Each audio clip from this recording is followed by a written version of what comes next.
গাজা উপত্যকায় ইসরায়েলি বিমান হামলায় কমপক্ষে ৪৫ জন নিহত হয়েছেন। নিহত ব্যক্তিদের মধ্যে হাসপাতাল কর্মী এবং একটি ফিলিস্তিনি টিভি চ্যানেলের সংবাদকর্মীও আছেন। ফিলিস্তিনি কয়েকটি সূত্র এ তথ্য জানিয়েছে।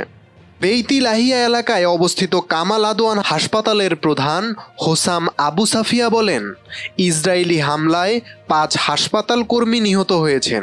তাদের মধ্যে আছেন একজন শিশু বিশেষজ্ঞ, একজন ল্যাব টেকনিশিয়ান, অ্যাম্বুলেন্সের ২ কর্মী এবং রক্ষণাবেক্ষণে নিযুক্ত ১ কর্মী।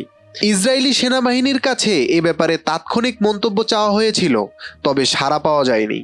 ২ মাসের বেশি সময় ধরে গাজার উত্তরাঞ্চলে ইসরায়েলের বড় অভিযান চলার মধ্যে ওই এলাকায় হাতে গোনা কয়েকটি হাসপাতাল সক্রিয় আছে।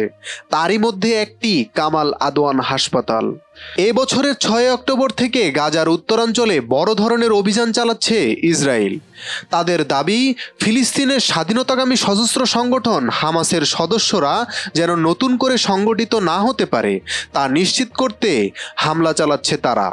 এদিকে গাজার অন্য প্রান্তে অবস্থিত খান ইউনিস এলাকার নাসের হাসপাতালের প্রধান শিশু চিকিৎসক বলেছেন, শীতকালীন প্রচণ্ড ঠান্ডার মধ্যে শরীরের তাপমাত্রা কমে চলতি সপ্তাহে ৩ শিশু মারা গেছে। চিকিৎসক আহমেদ আল ফারা সর্বশেষ ৩ সপ্তাহ বয়সী এক মেয়ে শিশুর মৃত্যুর কথা উল্লেখ করেন। তিনি বলেন, শিশুটিকে হাসপাতালের জরুরি বিভাগে আনা হয়েছিল। তার শরীরের তাপমাত্রা প্রচণ্ড কমে গিয়েছিল আর এতেই তার মৃত্যু হয়েছে। ইসরায়েলি সরকারি কর্মকর্তার বরাতে এএফপির পরিসংখ্যান বলছে, গাজায় গত বছরের ৭ অক্টোবর শুরু হামলায় এ পর্যন্ত ১,২০৮ জনের প্রাণহানি হয়েছে। তাদের বেশিরভাগই বেসামরিক নাগরিক। আর হামাস নিয়ন্ত্রিত সরকারের স্বাস্থ্য মন্ত্রণালয় বলেছে, গাজায় ইসরায়েলের হামলায় কমপক্ষে ৪৫,৩৯৯ জন নিহত হয়েছেন।